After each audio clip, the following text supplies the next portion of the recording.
For August the 11th, 2023, we talk about Master Detective Archive Rain Code, Decarnation, Severed Steel, and much more. Welcome to Level 468.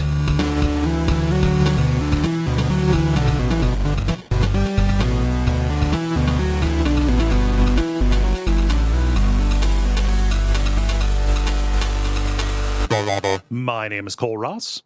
I'm Dennis Furia. And I'm Jala Prendez. And you are listening to The Level. It's a podcast for people who love video games. Welcome back, Jala. Hi, I'm here. What's up? How y'all doing? I'm doing just fine. I'm curious how you're doing. Well, there's usually an adventure story between the times I'm on the show.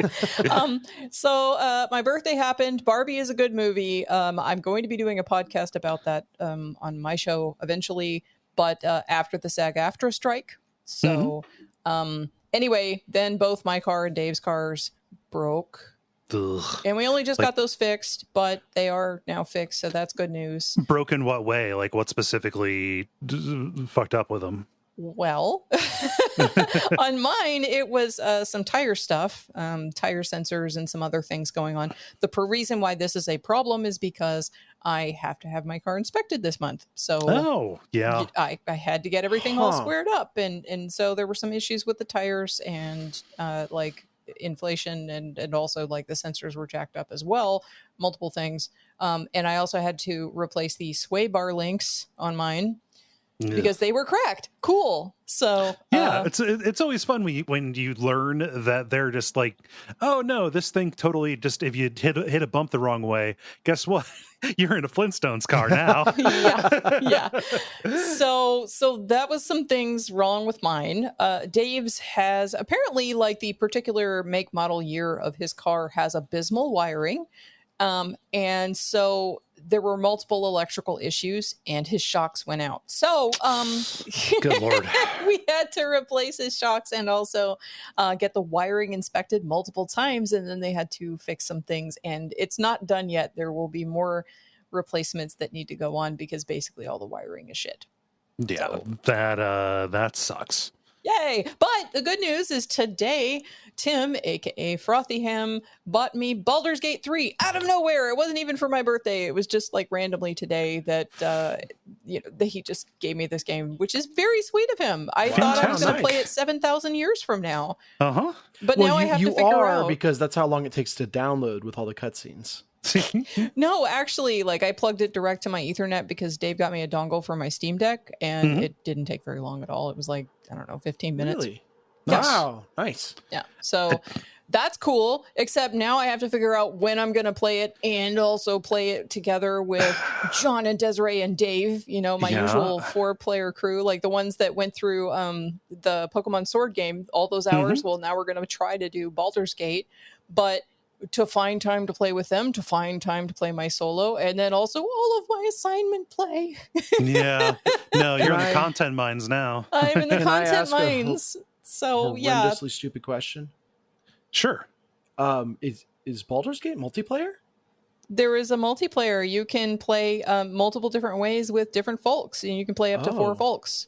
Oh. It's made by Larian, the same people who did the Divinity Original Sin games. Ah, okay. Those are multiplayer, but my opinion is that you should not play Divinity multiplayer. But obviously, I don't know how that applies to Baldur's Gate. For whatever reason, I had Baldur's Gate in my mind as like the consummate single player experience. I mean, previously, yeah. Okay. So this is a new edition. Yes.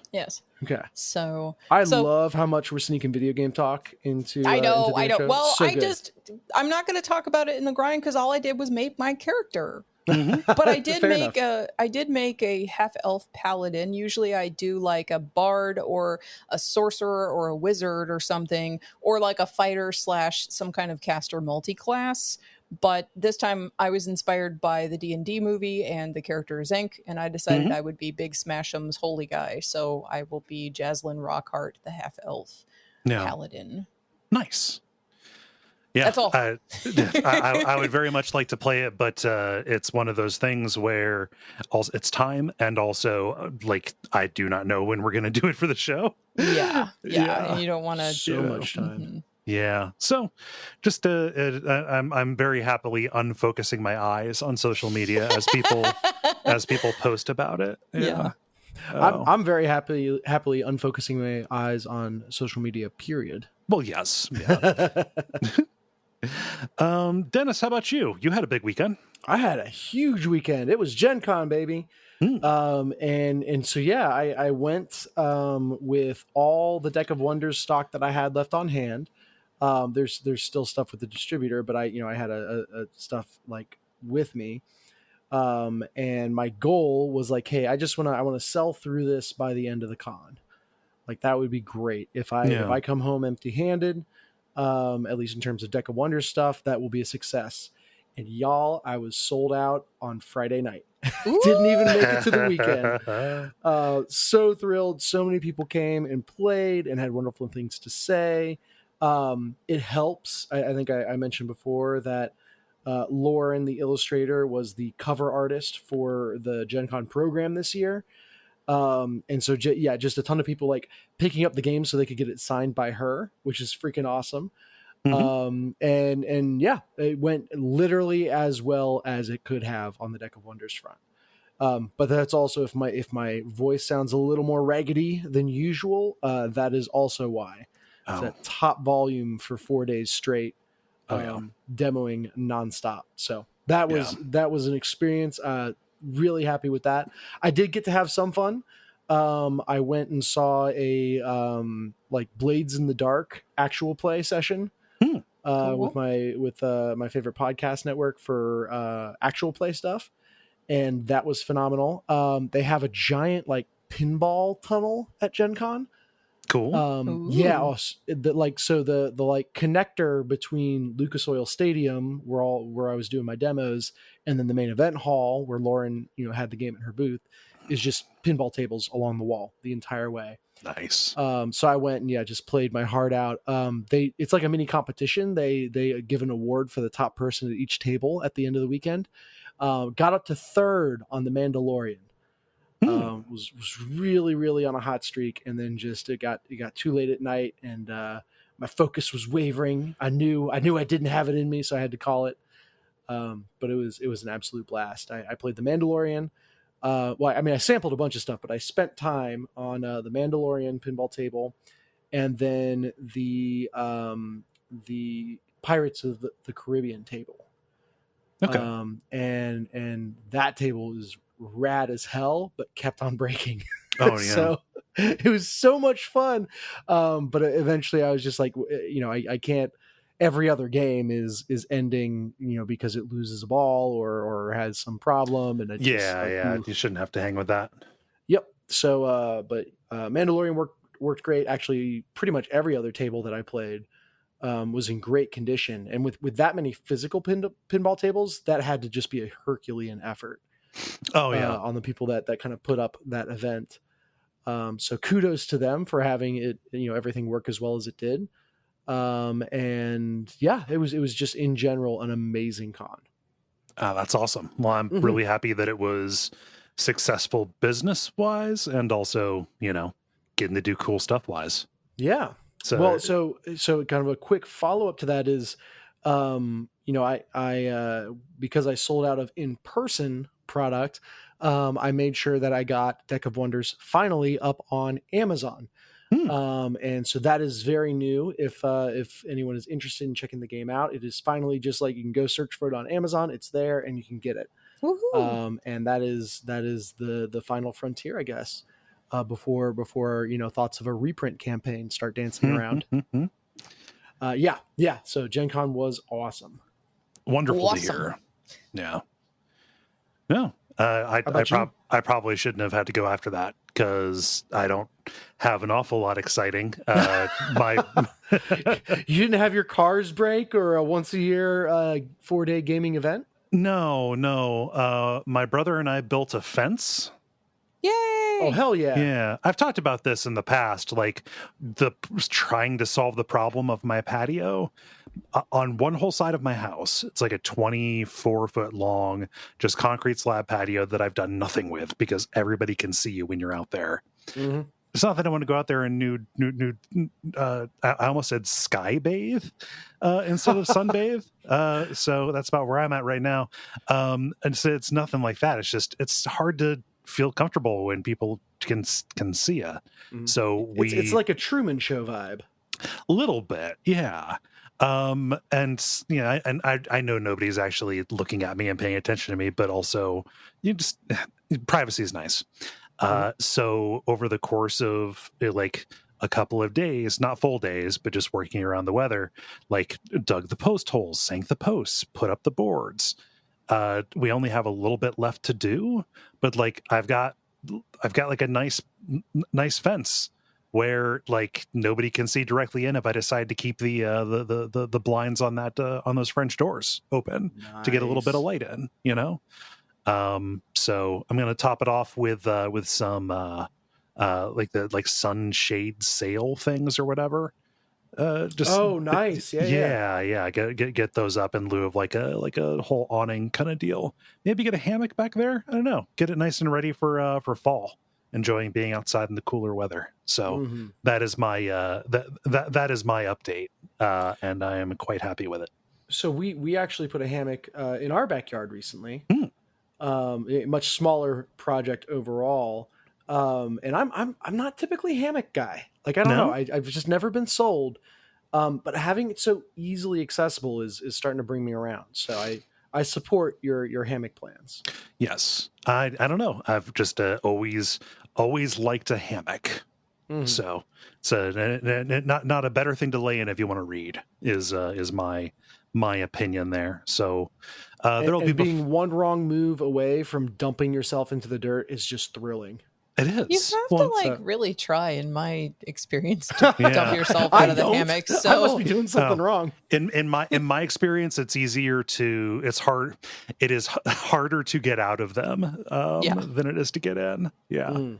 So, but I've got my sea legs under me as far as hammocks go. I've experience with them. So your hammock legs. Yes, I've got I'll have like before and after pics when the project is finally done. But yay. Yeah, very cool. I think we already talked a little bit about games, but I would like to talk more about games if we can. And to do that, we have to do the regular kind of show: what with the grind, the multiplayer, and the end boss. And why don't we get started with The Grind, where we talk about the games we have been playing over the past period of time or so. Jala, customarily, since you've been away the longest, I will go to you first. Okay, so the first thing I will hit you with is more replay stuff for shows. Because of that aforementioned SAG-AFTRA strike and the fact that I will not be releasing the Barbie episode when I was going to release the Barbie episode, I am now going to be doing an episode about Portal and Portal 2, Portal as an IP, with Dennis, who is on this podcast. Woo-hoo! Also, Ben, who is also on this podcast, just not today. And then Matt from Fun and Games Podcast. So it's going to be a wonderful old time. And as a result, I've been playing those games again. And it's been, I don't know, at least 7 or 8 years since the last time I actually played them. Other than like the co-op. I've done the co-op more recently than that, but overall just played the single player story mode. And they're still really, really fun, really challenging. Although some of the co-op stuff in Portal 2 is way farther along the challenging spectrum because of just having that many portals and multiple characters and everything. So anyway, this was actually Dave's first time to see the single player story. He'd done some of the co-op with me before, but he hates puzzle games. So like, he just was like, I'm never gonna, and I'm like, but you gotta see it. And he's like, I'm never gonna ever. But when I was playing it, he would stop whatever he was doing to watch me, especially in Portal 2. So yeah, they are still wonderful games, y'all. And I know you recently had some Portal talk with Dennis, so yeah, I'll be bringing the fresh newcomer perspective to Portal 2 at least, because as we talked last time I was on the show, I somehow missed it until just now. So I'm very much looking forward to talking Portal with you, talking Portal with Ben, and everyone that's going to be on. But yeah, it's a I think that comes up on the list of games I wish I could go back and play for the first time. So I'm trying to appreciate that as I am going through it for the first time. Yeah, and the thing that's funny about Portal is that I probably would have played it way, way earlier, like when it had first come out. My sister kept on going on and on and on about this game, and I was like, what the hell are you talking about? She's trying to explain it to me in words. Let me paint you a picture of how this game works. And I'm like, okay, like I don't see the appeal here until I actually played it myself, like many years later.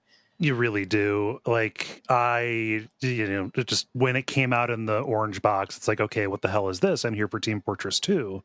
And just, okay, Portal. And then I saw like a video. This is back in 2007, so I don't even know what site it was on. But it was like a trailer where they showed off how momentum is conserved in between. And they said, speedy thing go in, speedy thing come out.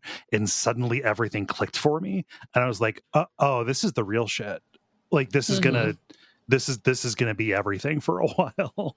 Yeah. I could not imagine trying to describe it in words. I know. And so that's why it was so funny when my sister was trying to tell me, and I'm like, does it have co-op? And she's like, yeah, it's got, the second one has co-op and this, that, and the other. And you play the little robot guys. And again, she's trying to tell me in words. And I'm just like, okay, like unconvinced here. I've got a whole lot of games to play.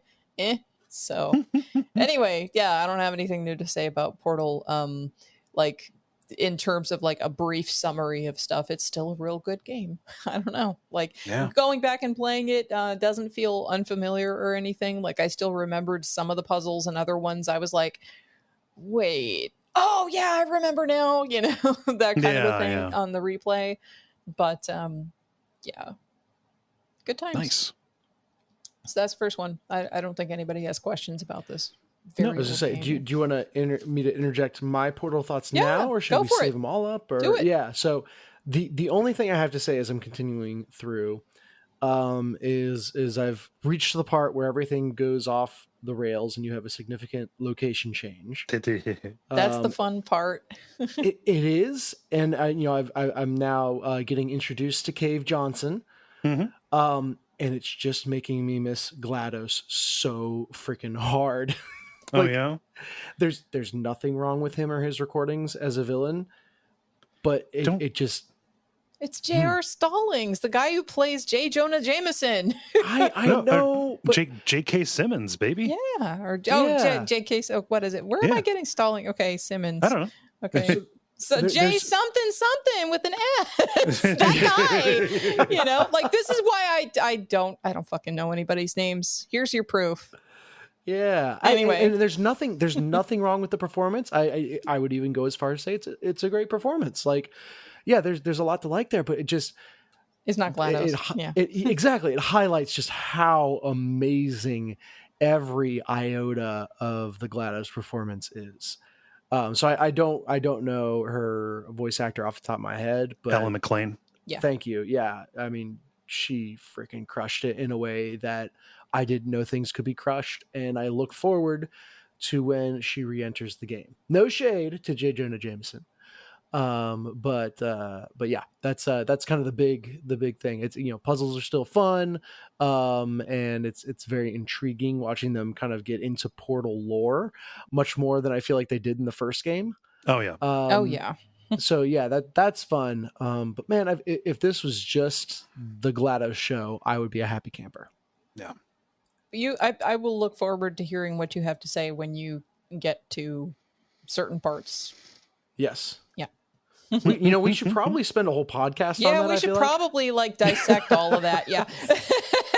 So if three quarters of the people are level people, can we call it like an unofficial non-sanctioned bonus level? I mean, if you want to get sued, yeah. Oh goodness. Yeah, that's good stuff. Jala, I didn't mean to cut in if you had more that you were playing. No, I had nothing on that. I have other games that I did play though. Go for it. Cool. So the next game that I played is Pocket Mirror GoldenerTraum, which is a mouthful of a name. You can just bless you. What have you been playing? The fact that it has a tilde in it and concatenation of two words, one of which is incomplete, makes me think this is an anime visual novel. Yay! You got it right. Congratulations, Kole.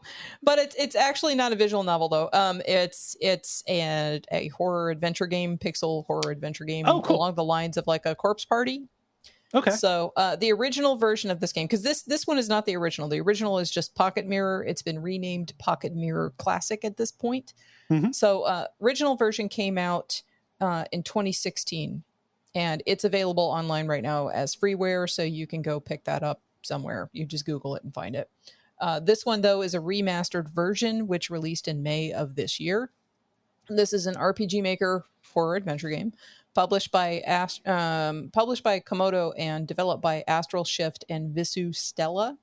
And the creators cite inspirations as Puella Magi Madoka Magica, Rosen Maiden, and Alice Madness Returns, as well as the RPG Maker games Ib and The Witch's House. And I don't know about the RPG Maker games. I have not played either of those. But as for the first three things I mentioned, I definitely see those inspirations in what this game is doing. So if any of those things are things that you like, this might be something to check out. There is a demo, and the demo is like a good half hour or so of the gameplay. So in this game, you wake up as an amnesiac inside of a haunted mansion with nothing but your clothes and your pocket mirror. You have to explore and solve puzzles, both in order to escape, but also to hopefully remember something about who you are and why you're there. And the setting is really fantastical, very colorful, but with lurking darkness and creepiness. Like there's lots of macabre stuff going on.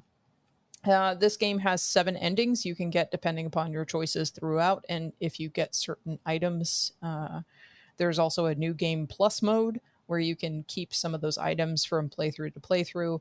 There is an anime opening, as you might imagine. There is voice acting. It's Japanese voices only.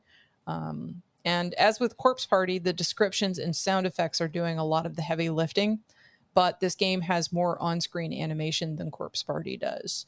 So I will also say the music is very, very good and worth having a listen to, keeping the sound on for this. As this is a bit of an older adventure game, though, there are some puzzles to solve or actions that you have to perform in a certain sequence that you don't really get clues to that. Clues to that, and so you end up like banging your head against it a little bit until you figure out that through trial and error what they want you to do. There aren't a lot of these, at least however many hours I've been in the game so far.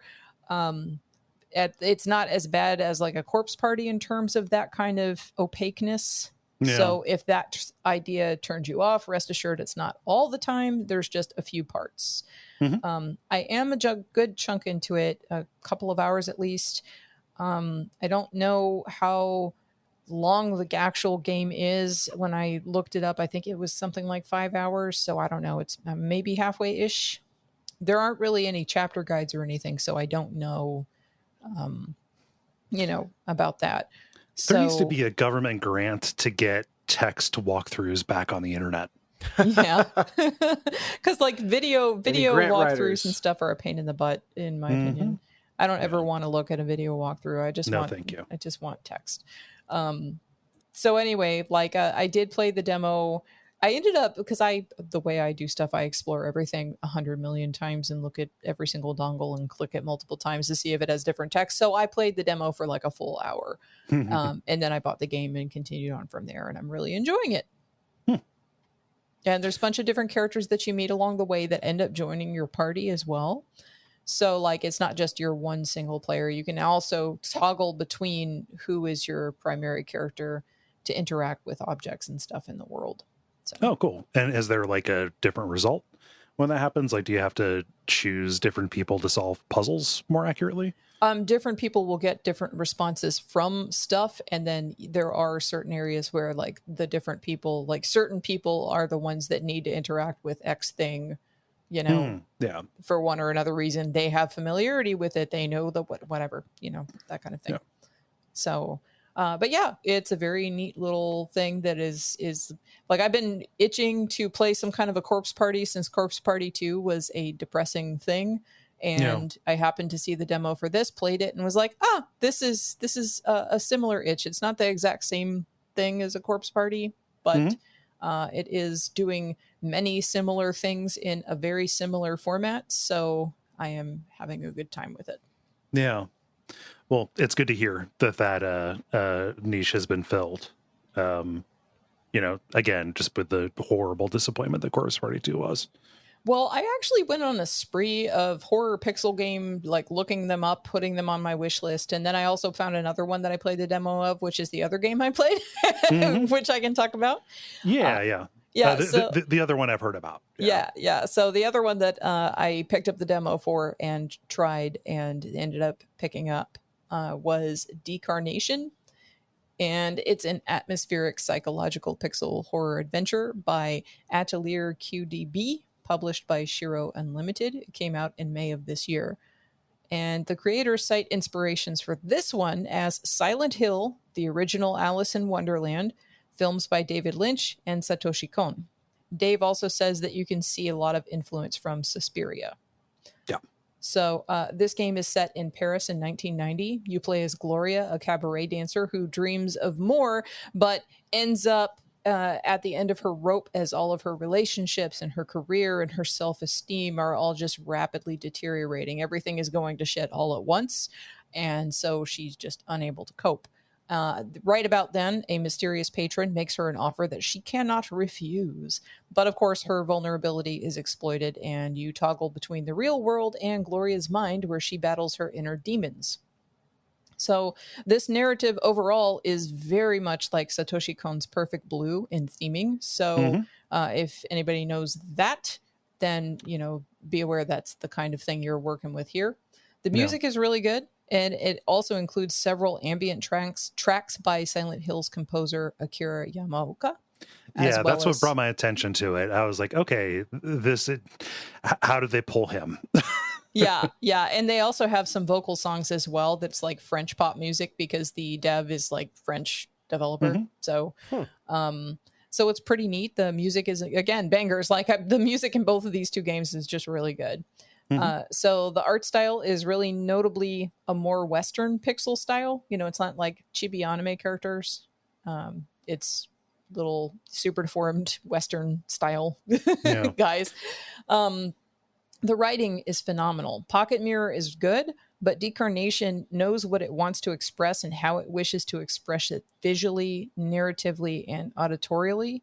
So, this feels really cohesive with incredibly strong art direction in particular.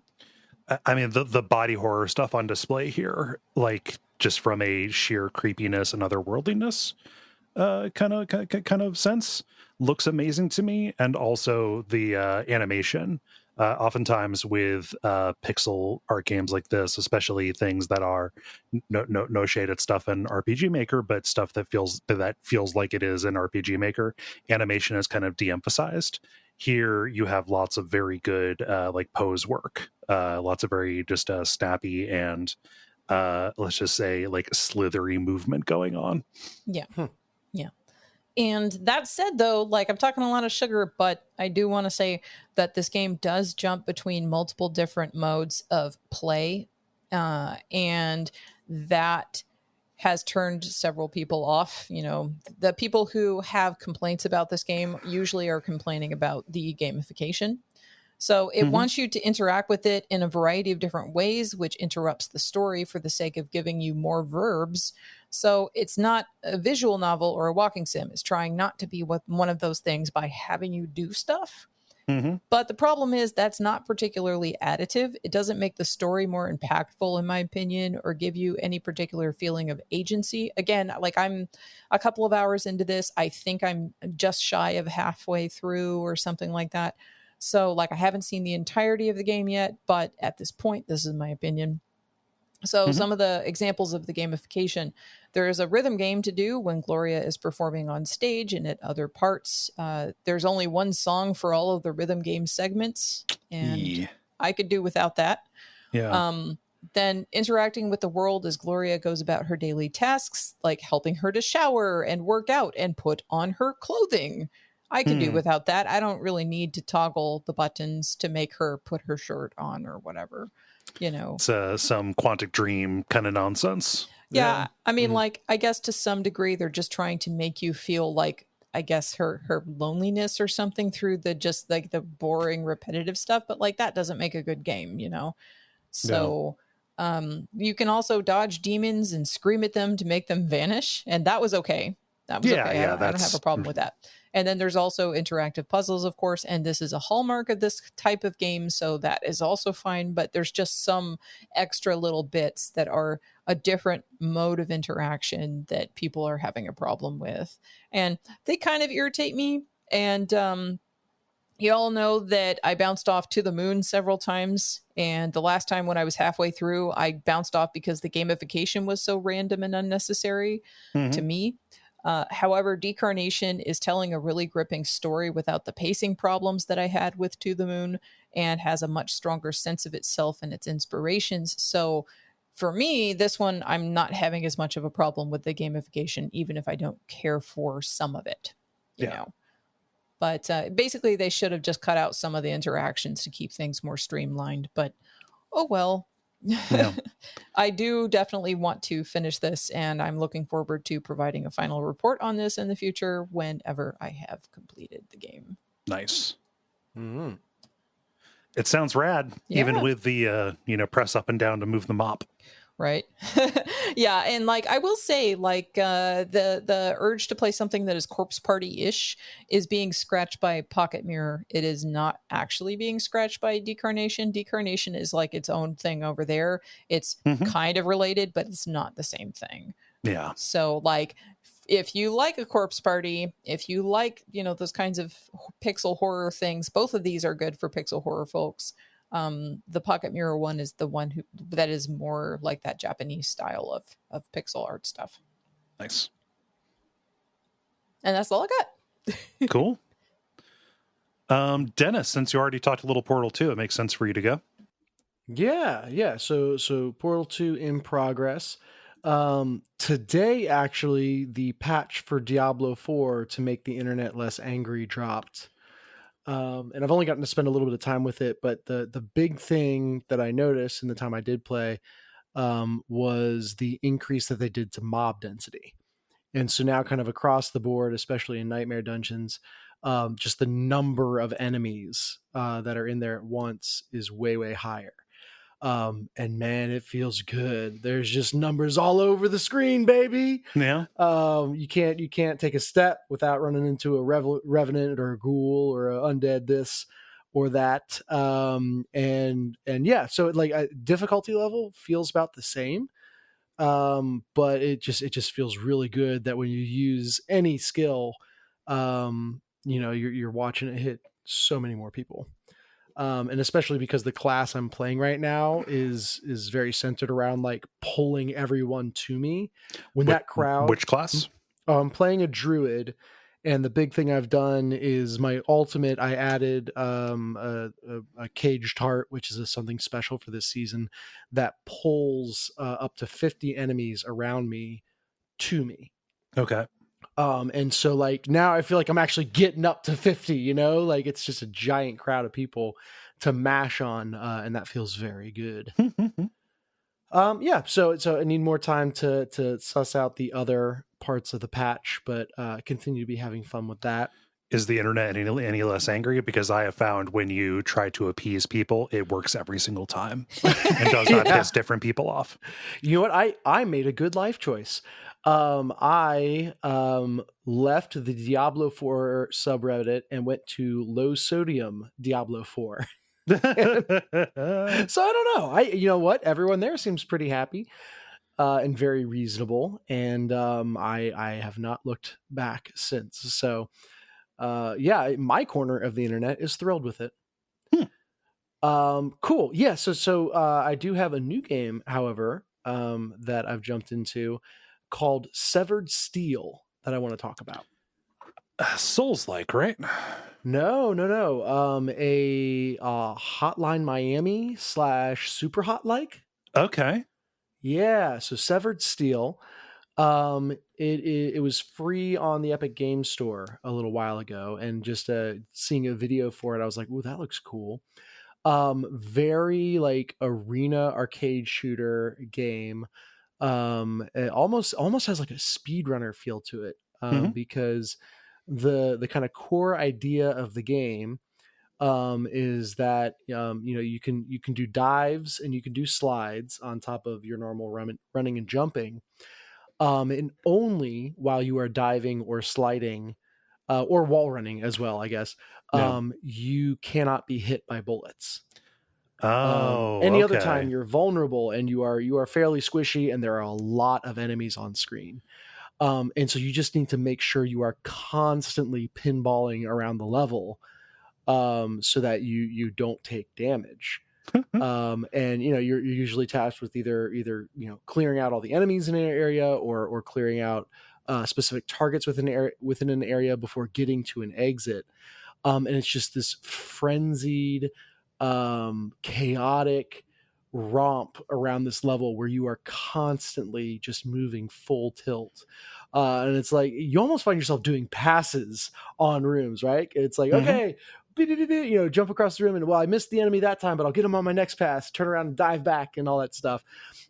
Making it even better is that the right click, instead of being an ADS, is a bullet time slow-mo. Okay. And if you use it when you're not sliding or diving, it depletes very quickly. But if you use it while you're mid dive or slide, it's much more generous with the amount of time that you have to aim. Mm-hmm. And so everything in this game incentivizes you to just be careening crazily everywhere. And it's so much fun. Watching a GIF on the Steam page, like the first one they decided to feature showing gameplay, is your character hopping onto like an office cart kind of thing, and then riding along. Like, oh, this is a John Woo. Very much so. Yes. Yeah, it's a John Woo game. All you're missing is the doves. Yeah, exactly. And I would not be at all surprised if doves showed up at some point. Oh yeah. Two things that just put this over the top in terms of fun factor. The first thing is that while you're diving and you're like moving to aim, typically a first person shooter will kind of keep you anchored to a vertical viewpoint where, if you look down far enough, it'll eventually decide like that's far enough looking down. You have to stop now. While you're diving through the air, you have full rotational control. It's Dusk. Dusk is the game that does that too. Yeah. Okay, yeah, and so you wind up just at these crazy angles and upside down and just twisting and turning, and like even though you can't see your body, it's a first-person shooter. It really evokes the crazy way you must be diving through these rooms, and that's just really fun. Where through no planning of your own, you wind up pulling off headshots upside down as you crash through a window. Like, yes, please, that's what I want in a game. Hell yeah. So it does a great job doing that for you. And then fairly early on, you unlock an arm cannon. And I say that very specifically. The character is missing their left arm. Mm-hmm. And I guess they find the perfect thing to strap onto it, Samus or Mega Man style, whatever. And this arm cannon specifically can blow through walls. Man! Yeah, and so this sounds rad. How have I never heard of this before? Yeah, I can't believe I missed it as well, because like I've talked before about like the gun ballet kind of shooter that I love so much, and this is squarely in that genre. But yeah, so once just as you've ramped up and kind of gotten a feel for the crazy diving and shooting and twisting and turning and wall running, now all of a sudden it's like, yeah, but what if not walls? Mm-hmm. And you go from there, and that is just so satisfying, especially as a lot of these areas that you're in are very officey. Like it's kind of very tightly packed corridors and rooms, almost maze-like together. And so your ability to kind of build a mental map of where you are quickly allows you to do so much cooler things, and nothing is more satisfying than sprinting down a hallway, diving, and blowing open a wall at just the right place to expose the computer that you're supposed to be shooting in the next room, or whatever it is. And it's just like, yes, I am the master of this world, and nothing can stop me. So yeah, Severed Steel. It is very, very fun, and highly recommend to anyone that likes those arena shooter type games. Yeah, no, I just repeat what I said earlier. I do not know how I didn't hear about this, because this seems, I mean, fun. Yes, No other way to say it. I believe the technical term is rad as hell. Yes, yeah, I believe I have heard people say that. Yeah. Yeah, so that's what I've been playing this week. Cool. In addition to pinball and board games, etc. Oh yeah, of course. Yeah. I don't have much for mine. I finished up so when I was streaming, I streamed My Friendly Neighborhood. This is the game I talked about. Dennis, I talked about this last week. Okay, is the neighborhood friendly? It's a little, things are a little bit not like you'd expect. This is a survival horror game where you are sent to an old studio where a Sesame Street like show was produced. The show has kind of come back online, even though nobody is there to run it. And you are going around in the studio that is full of a bunch of animate Muppets that are trying to hug you to death. Yeah, my opinion on it was positive last week, and it remains positive this time. And it is all the more heightened for the fact that for all of the Five Nights at Freddy's comparisons this conceit could draw, like, oh, it is again, it's like something like you remember from your childhood, but it's a little bit twisted. It doesn't go in on gore or jump scare, really. I think I can think of 2 jump scares in the entire thing, and it is not grotesque, really. And ultimately what I came to at the end is, like, this is a survival horror game that does not have any of the horror aesthetics, but is identifiable as survival horror because of the mechanics and the way that the world is put together. Like this, I did not find this game scary at all, which is fine. A horror game cannot be scary, as contradictory as that may sound. But just all of the classic like Resident Evil, a little bit of BioShock thrown in there, some Silent Hill, all pulled into a game that aesthetically not really that similar to any of the above. And I feel like that is a very interesting achievement. Yeah. So does it lean into survival then? Like, is it scarce resources and inventory management? Yeah, it's scarce resources. You have limited ammo. Although I ended with a lot of ammo because I was playing it very conservatively. Like enemies will revive when you leave the room unless you duct tape them down. And the enemies are always jabbering, like they're, Sesame Street Muppets that have gone crazy. When you tape them down, they will continue talking, but they will get more desperate for attention. Yep. I'm imagining, since I just played it, I'm imagining the like turrets from Portal, just like way more hyper. Yes. Yeah. And it's so classic survival horror, down to the fact that when you complete the game, it unlocks a whole bunch of like harder difficulties and like alternate modes. It is meant to be like played again and speed run and stuff like that, just like a Resident Evil game would be. It's pretty neat. Jala, you've been trying to cut in there a couple times, I think. You watch this. What do you have to say? Yeah, I watched a little bit of it and I stopped watching it because I was like, oh, I probably want to play this game sometime myself. So, but yeah, like the characters when they're jabbering and talking to you and like you tape them down and they're desperate for attention, like they start trying to wheedle you, like wheedle with you and like bargain and whatever, plead with you, and it's pretty wild stuff. But yeah, it's an interesting game because it's weirdly nostalgic because of the Sesame Street-ish characters, the Muppet characters, but at the same time it's also doing a thing. It's kind of like it's not quite the exact same thing, but it's like a Death to Smoochie kind of experience where it's like it's bringing up it's bringing up some stuff, although this game leans more into the cuteness and like the at least from the part I saw of it, the kind of cuteness of the characters and all of that, more so than Death to Smoochie does. It goes in a direction. It's certainly not as cynical as Death to Smoochie. I mean, like it ends like with a really kind of like hopeful message. Good. Yeah. So Yeah, but that's like about the only other piece of media I can think of that uses like specifically that I can think of that I really like, let's say, that uses like the kids cartoons or kids programming in a way that, you know, is very memorable and cool to me. So yeah. The only time that's the smoochie, but like the thing that where that has been most successful for me is Wonder Chosen. Oh yeah, yeah.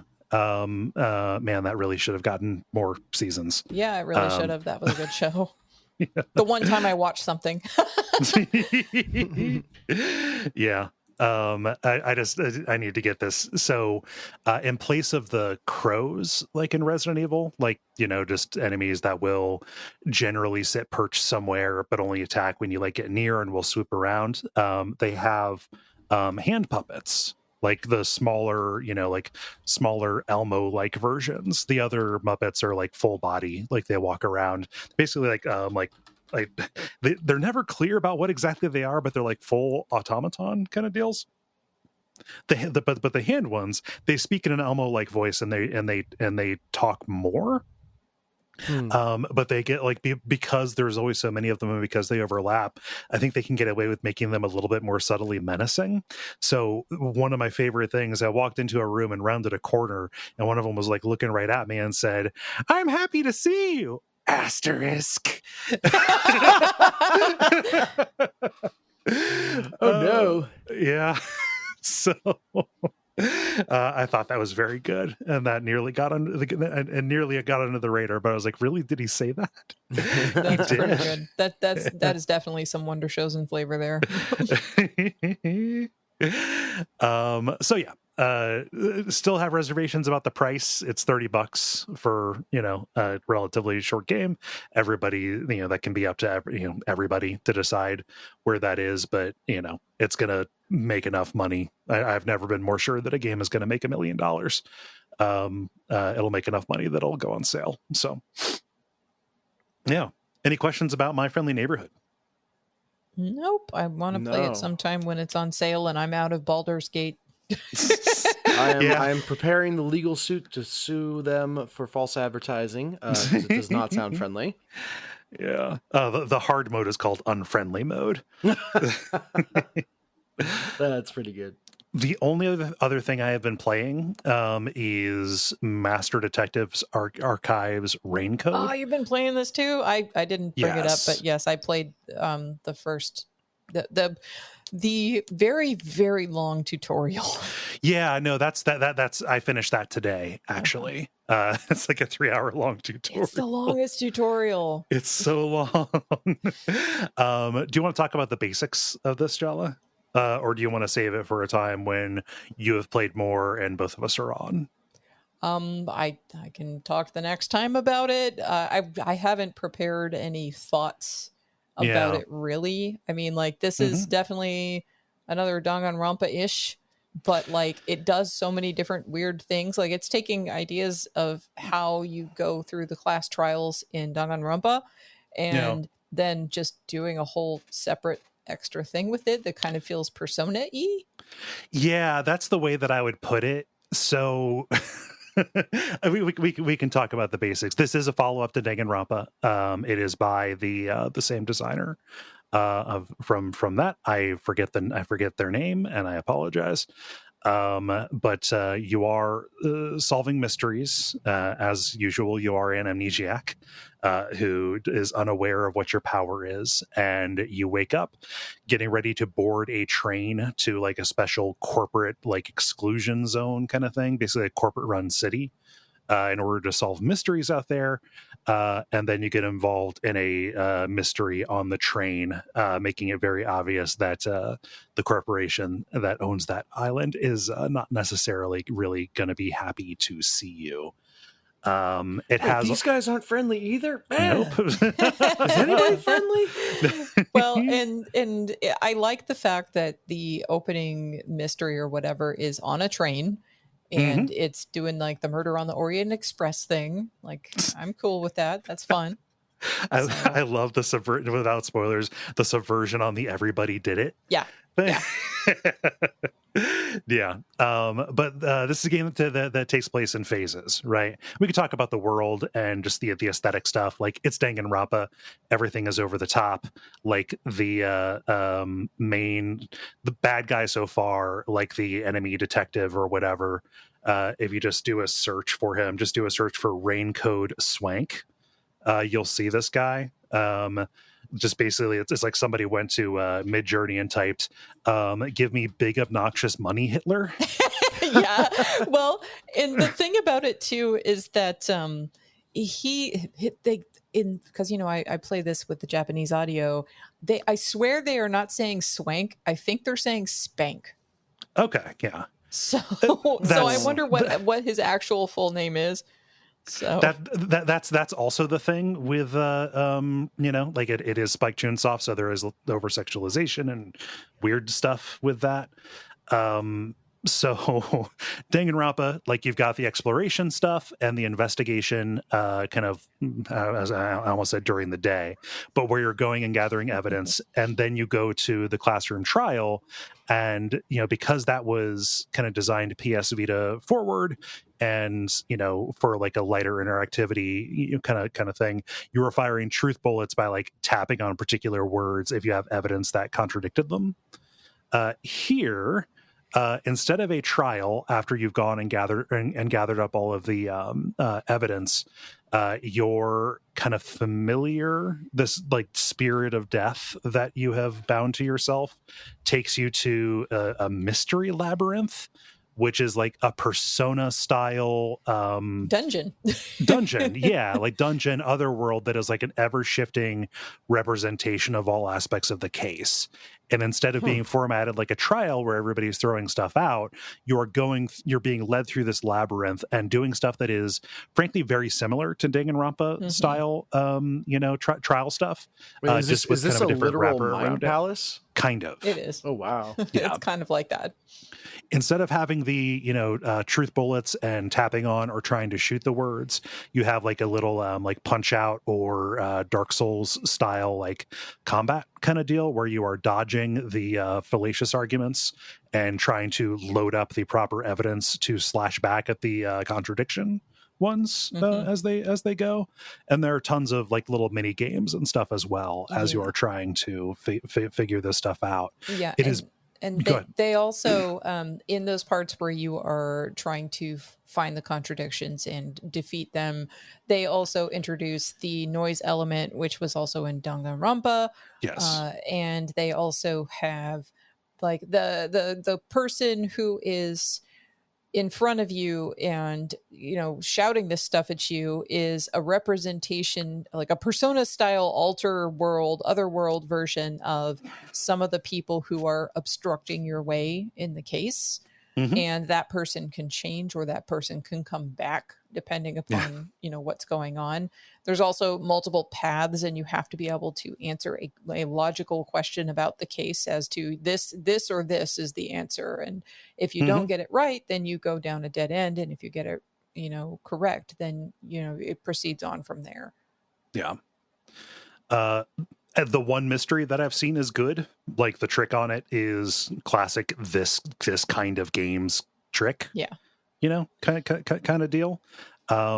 This does feel more interactive than previous ones, which were kind of limited, almost like item hunt kind of deals. Like, you are walking around like a 3D space, doing like it's almost like from the survival horror angle. Camera angle and interaction model, looking for stuff. That said, it is very linear. Like, you can't proceed until you found everything. Like, it is going to carry you along, similar to like a Phoenix Wright. It's the way these things have always been. In this particular genre of mystery game, it is not like a LA Noire where you can miss evidence and lose the case and life goes on, or like an Obra Dinn or a Case of the Golden Idol, where things are relatively unguided and you're like inputting the answers. It is a more confrontational model of kind of solving these mysteries. And good. Something else that I like about it is the fact that when you're going through, like, yes, you have to sort out all the different answers to these different questions that are posed to you. but like it doesn't feel like it's unsolvable or like you have no idea what's going on. But it also doesn't feel like, you idiot, of course the X, like it doesn't it feels like a nice balance of what it's trying to give you in terms of challenge. And also when it comes to just like the ending of the segment, you end it with the same kind of, here, put together the comic that tells you the events of what actually happened. And they prompt you on each of these, like you have to do it in a certain order, like certain pieces don't unlock until you get other ones first, so you have to go through the entire comic and figure out which questions you can answer, because it prompts you with a question that you have to present a piece of information or whatever for. If you have that information, if you don't, you need to move on until you can unlock the piece of information you need to finish the puzzle. But it's not like as hard to interpret as, like, say, the first Danganronpa, for example. It's a lot easier to understand and intuit and figure out what you need to do. So yeah, but I've enjoyed it so far. Like it has been a little bit of a just trying to learn the shape of things, but when I got to the Mind Palace Mystery Labyrinth or whatever, and I realized, oh, this is just a different way to do the class trial kind of thing, I felt kind of at home again. I was like, all right, yeah, it's just different metaphors, but doing very similar stuff. And I will say that the Persona style Otherworld realm makes more sense to me than what they were doing in Danganronpa with the class trials, when they were just mini gaming it up to mini game it up, that doesn't actually have any real representation of anything. I mean, like, at least the way that they have it set up here with the Mystery Labyrinth, it feels like, okay, well, you're in a weird world that's just kind of constructed of whatever nonsense, so nothing is exactly sensible in the first place. So like the expectation is a little bit different there. And I will say that, like, the part at the end of the first labyrinth that you do when you're in that 50 million hour long tutorial was actually when the characters are going up against the fortress, the final fortress. That's very funny to me how that played out. So the valley thing. Yeah, the whole valley thing was very funny. God, it's not going to be funny if they keep doing it, but like, it was funny this time. They're probably going to keep doing it. Yeah. Also, it is one of us has a moral duty to go to David with the character design of Zilch Alexander so he can cosplay that person. I was really tempted. I don't think I sent David a screenshot, but I will have to definitely do that. Yeah, I was kind of waiting to see what kind of character that character was. Yeah, well, you find out. Yeah, I found out. Anyway, yeah. It sounds like you're not happy that you found out. Things. Things happen. It's a kind of character. Yeah. But there's more detail and, individual characters and stuff. And I think everybody's appetite for Danganronpa over the top style kind of stuff. And also, getting into like pretty gross sexual and like fetish shit. Like that is going to be two individual tastes that is present. But along with that is like a really kind of colorful world with distinct characters and like really opinionated visual design. And that is good. It, stands together. Yeah. The one thing I would also say too is that although I don't give a crap about the main character in this game at all, I also am not annoyed by any of the other characters. Like even the annoying character that you're supposed to hate, the obnoxious money Hitler. Like he's a character type. Okay, whatever, shrug, move on. So far anyway, I am not annoyed by anybody, because that was an ongoing thing with Danganronpa games, is that every single time the characters were always turned up to 11, and that grated on me, even though sometimes, like, the way they would subvert that would be good, but like you have to duke it out and wait for them to subvert it. Spend all that time. Yeah. So yeah, so that's Rain Code for now. Yeah. Fair enough. And that's all I got. Multiplayer. Now it is time for the multiplayer, where we ask you a question and then you answer it. Before we get into it, I just want to get a live reaction on here. Issue number 1 in Ohio got voted down. Oh, I hadn't seen that come in. Yes. Yes. Okay. So voted no. Voted no. No's won. Yeah, it was like 68 to 32. It was roundly rejected. Good. Fuck those guys. Yeah. I talked about this last week and told people to go vote if they were in Ohio. There was an effort by the Republican Party to raise the threshold for, citizen ballot measures, like amendments to the Ohio Constitution in advance of November's referendum on abortion. That's where we're at. That has been rejected, trying to make Ohio less democratic. So Yeah. I had been Good watching that, and I got an alert. So we are good. Oh man, I feel like can breathe now. I have to. Someone asked me about it on the internet, and it was like, "What the hell is happening in Ohio?" And I said, "You know how football teams can call an extra timeout in the middle of the game if they're losing, and have the goal line for the opponents moved arbitrarily further away? It's like that." Yeah. It's like if you win one election, then you can make sure nobody else ever wins an election. Yeah. Yeah. Mm-hmm. Yeah. Uh-huh. Good. Good. Yeah. Ohio, not the fascist spearhead yet.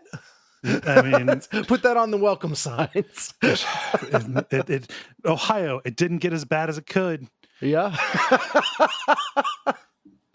Anyway, remember when we were a swing state? That was fun.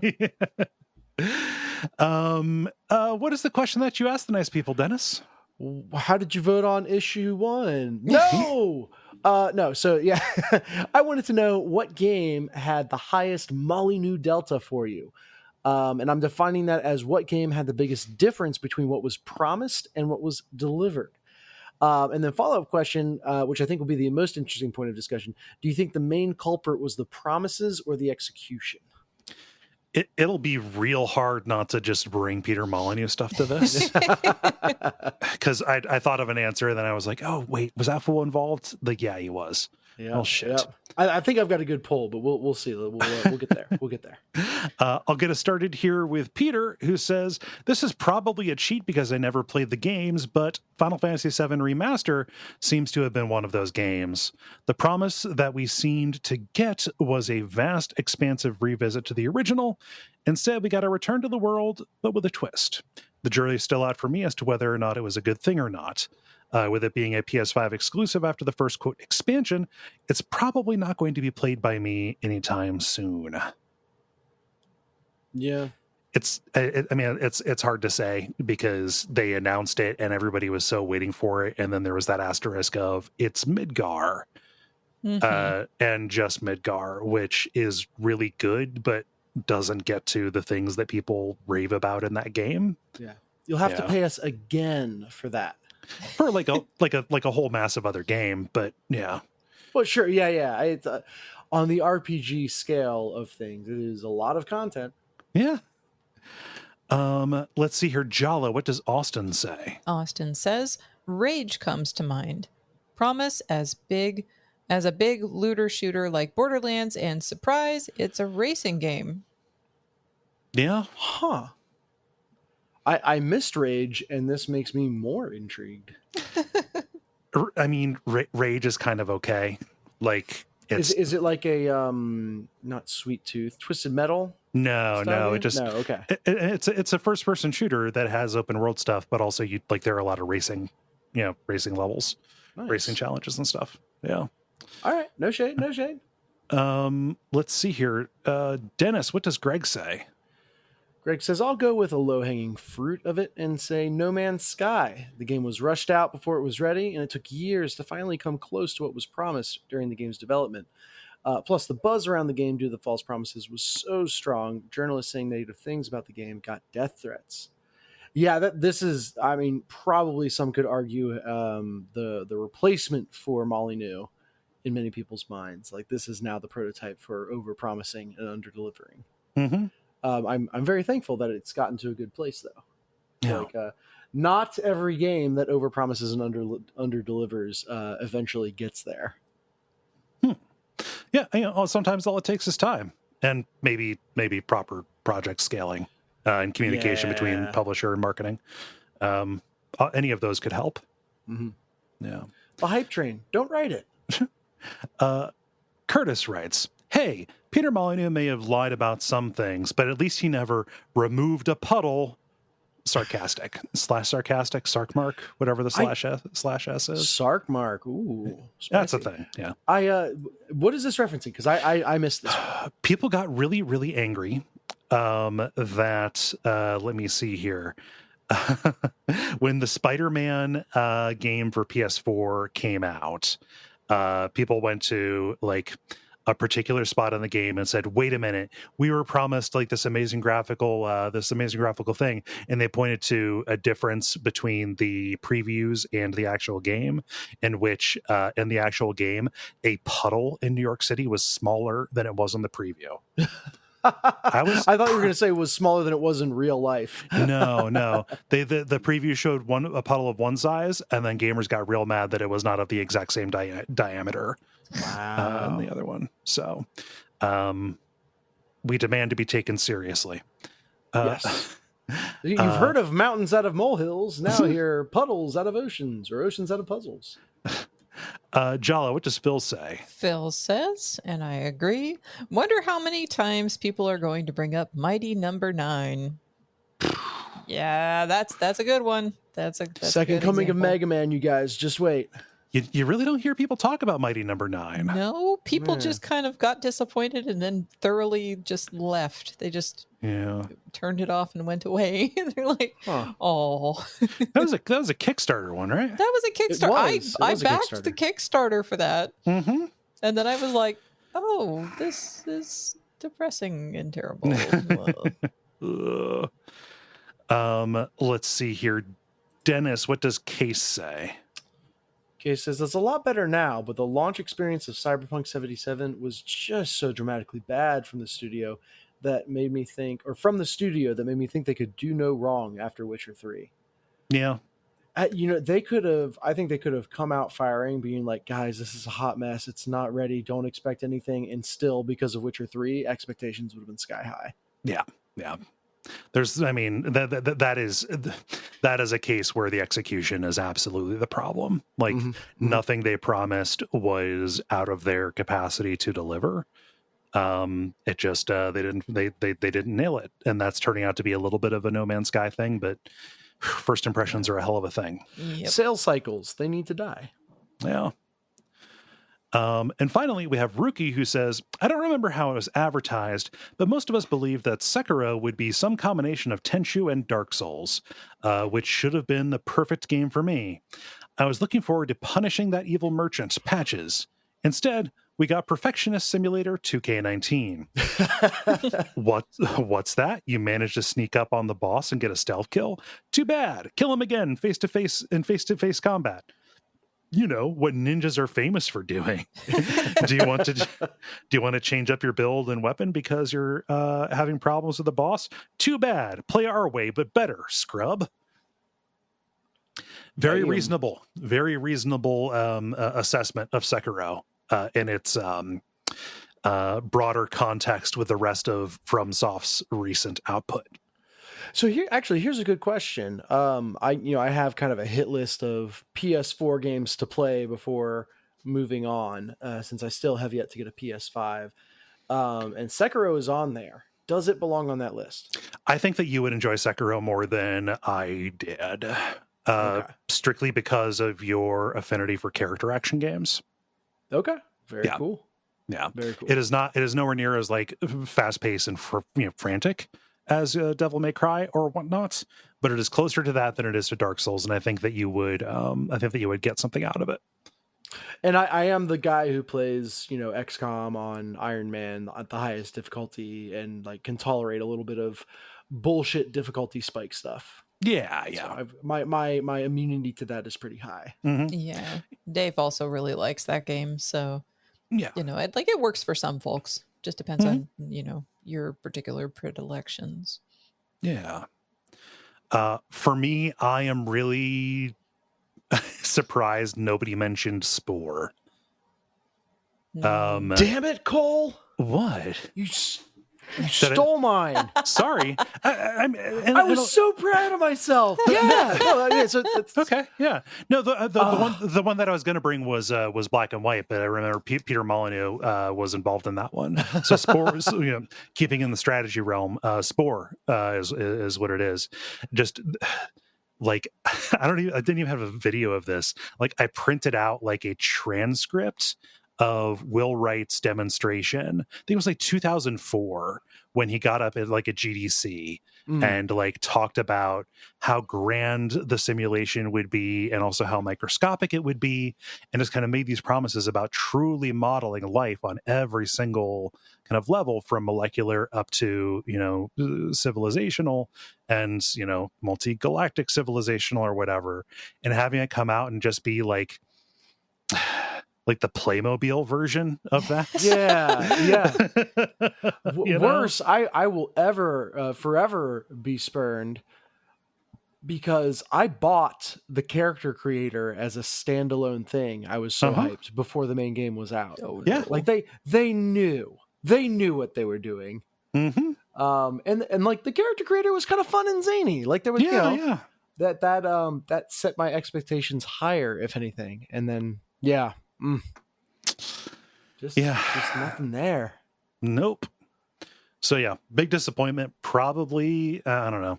It's hard to say the biggest one ever because everybody, that was what, 15 years ago that came out. Mm-hmm. So eventually you just gotta let go and move on, man. We were at the prime age to feel let down by our gaming idols. Yeah, that. I feel like that age, last year high school, first year college, your fandoms are primed to be destroyed. That was like 2009, though. Like we were almost on our way out of college. Was it that late? Yeah. Oh, okay.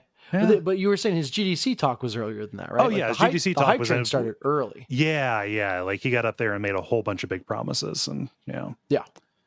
Jala, I'll be curious to hear yours. So I thought about this, and other than Mighty Number 9, which is a good answer, that also works for me, I would say AI, the Somnium files, like the demo versus when I played the actual game. That's like the most recent thing I can think of.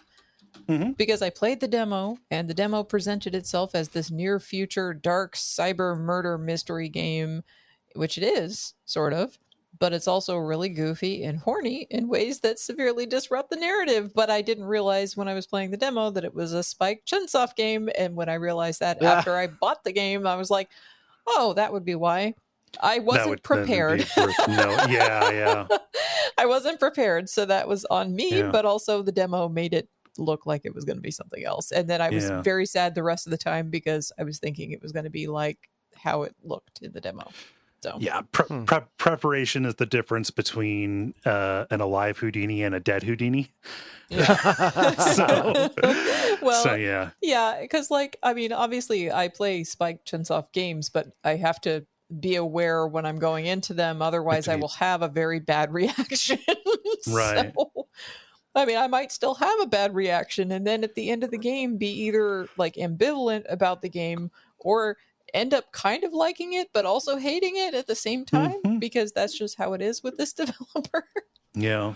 So guys, I think Alive Houdini, Dead Houdini is the perfect name for a Vizinov murder simulator. Like I'm imagining like all the crazy ways you could spell it. But that's I now want this game that doesn't exist yet. True.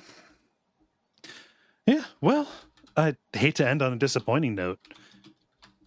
Well, we still have the end boss, so we can pull out of this. Yeah. Oh, yeah, we can. I'm not disappointed though in people who wrote in. So thank you so much, everybody who wrote in. Thank you, Dennis, for posting this. If you would like to participate in these, join the Duckfeed community group on Facebook and watch the prompts to go up on Monday afternoons. The end boss. Now it is time for the End Boss, where we talk about the games we have been playing over the past period of time or so.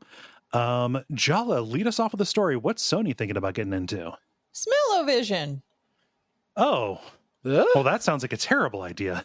Yeah, but you know what's also weirder is that the Microsoft released an Xbox controller last month, special as like a prize for the Mutant Mayhem game that just released on August 2nd. They had like a contest to earn pizza-scented TMNT controllers. Oh, I didn't know that was a thing until I looked at this article. So like this article is talking about how Sony filed a patent for, a smelly, basically a system that has a smelly component that you can put cartridges in that are similar to the cartridges that Microsoft used in these stinky Xbox controllers. You can tell I'm real jazzed about this because of the words I'm picking here, but anyway, it's supposedly they registered a patent for a system that will include a detachable dongle that you can put cartridges in, so it emits scents during certain parts during the game. So there has been other scent stuff before, not just the Smell-O-Vision, which was actually a thing. But also Microsoft was considering a scent-emitting Xbox controller previous to the ones that they just released. And Haptic Soul has a dev kit available for VR games that emits scent at certain moments. So, okay, there's no real content other than that. It's just that Sony filed this patent and it's weird. Also, those Xbox controllers are a thing. If you Google it, you will see the weird-looking controllers, and they apparently smell like pizza. I don't know. I kind of want somebody to tell me if they actually smell like pizza. Anyway, and that's it. But like these companies file weird patents all the time. So, I mean, this is not really big news, but those weird controllers, the TMNT controllers, those are strange. Mm-hmm. Artificial pizza's scent never smell like it always smells like zombie flesh. I don't think anyone's gotten it right. No. I remember like scratch and sniff like pizza stickers for like old Teenage Mutant Ninja Turtle stuff. Yeah. They have a rich history of scented merch, huh? Yeah. Oh yeah. Huh. The ones that smelled like vanilla when you got them wet or whatever. It's very weird. Well, anyway, like I did drop a link for you guys to see the TMNT controllers with the little pizza sticking out of the back of it, because that makes a lot of sense. I don't know. Maybe you can unplug the stinky part. I don't know. Maybe, or you just let it run like outside on the deck until it runs out of stinky juice, and then you play it dry. I've never heard anybody ask for this, and it's an idea that is revisited once every like 5 years or so. It feels like, and it just. It seems like the only possible person who could be excited about this is somebody who is envisioning getting gamers to pay repeat money for consumable scent cartridges. Yeah. Oh Lord. Yeah. I want to be in the boardroom. They're like, you know what'll really promote the turtles? Just the most heinous smelling controller alive. Oh, okay. So like I looked. So go ahead. I looked at the article, and like you can remove the little pizza part from the article. And sorry, it's like because of the movie. And I thought there was also going to be another thing, but you have to actually like go on to game. You would have had. I mean, at this point it's over with. Had to go on to Game Pass to like go register for this or whatever. Weird. But I don't know. Yeah. Whatever. It was for the movie. So I want to continue talking about heinous promotions for the Teenage Mutant Ninja Turtles movie. Do it. If I may be. Yes. Because folks, there's more than one. And I want to back up because I actually took the bigs, Luke and Milo, to see this. See Mutant Mayhem in theaters yesterday. And the movie's a freaking delight. I have heard that it's very good. Mm-hmm. So that's as much as I'll say in this forum at this time. But yeah, it's the movie is so much better than the merch and advertising for it. Mm-hmm. So in a really cool idea, Like on paper, this is such a good idea.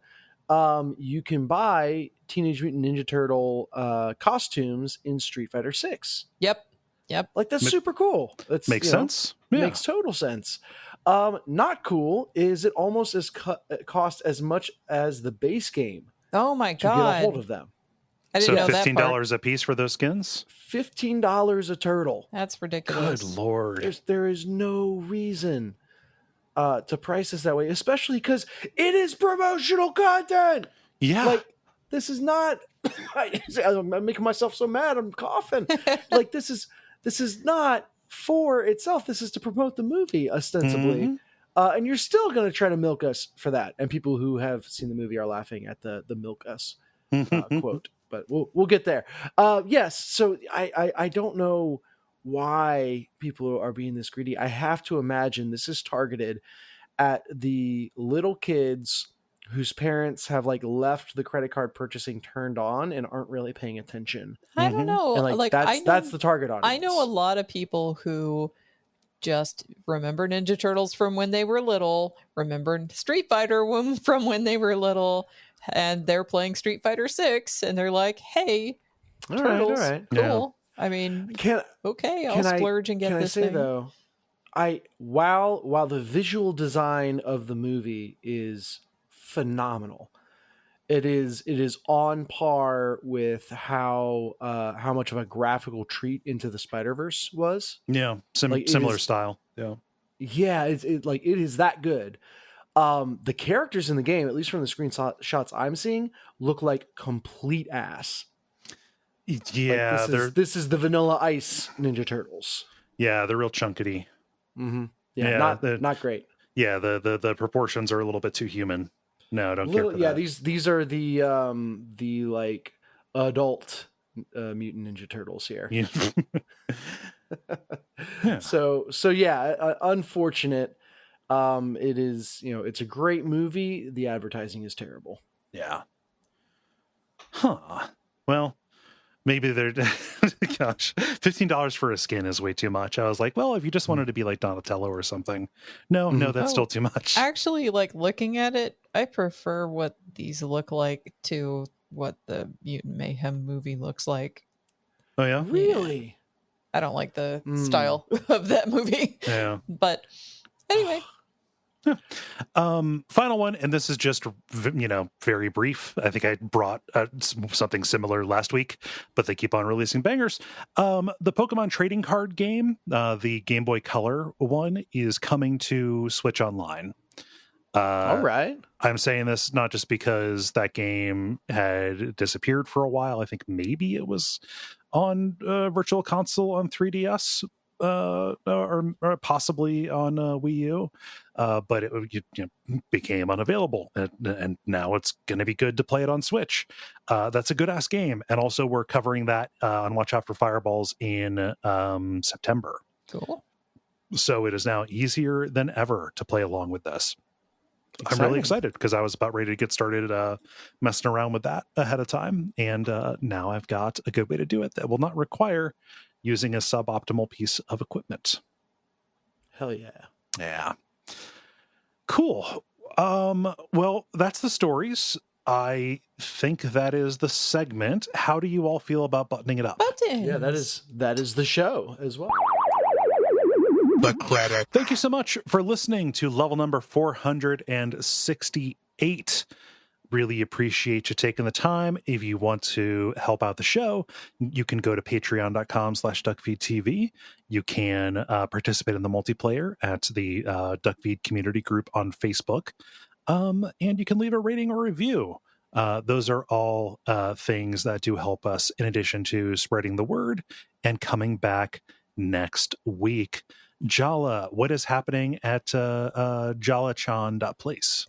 Yeah, so the last episode was a media episode, and it was about Fire Emblem as an IP, talking big strokes about Fire Emblem, what the Fire Emblem games do, what the origin of tactical RPGs looks like as a subgenre.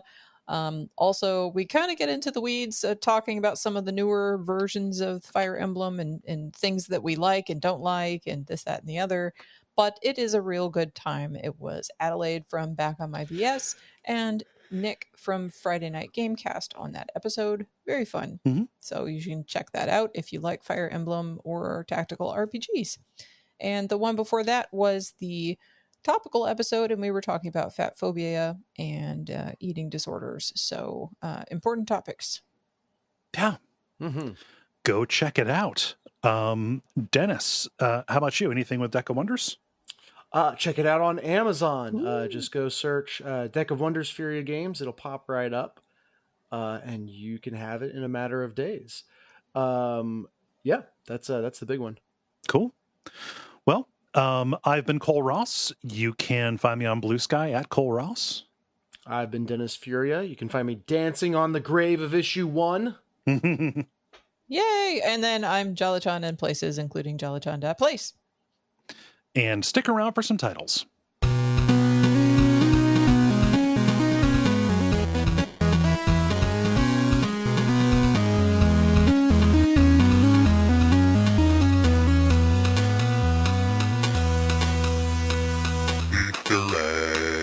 Okay. Let's see here. Dennis, you got any? I have 2. One from early in the episode. I have hammock legs. I also have hammock legs. You gotta get your hammock legs. And then I also have Perfectionist Simulator 2K19, which tickled me. Okay. Jala. Big obnoxious money Hitler. Of course, the aforementioned hammock legs, the Playmobil version, and a live Houdini, dead Houdini. I'm going to correct your spelling on Playmobil. There is no E on Playmobil. Okay, cool. Yeah. Yeah, they're not old enough to know grammar. Well, then it's Playmobile. It's not mobile. I always say Playmobil. I don't know. I could be wrong. I don't know the official pronunciation. I don't either. It's fine. Yeah. And I don't have any. It would be weird if you did know the pronunciation. Oh yes. Hammock legs gets it by votes. I like hammock legs. Sure, let's do it. Okay. It is decided.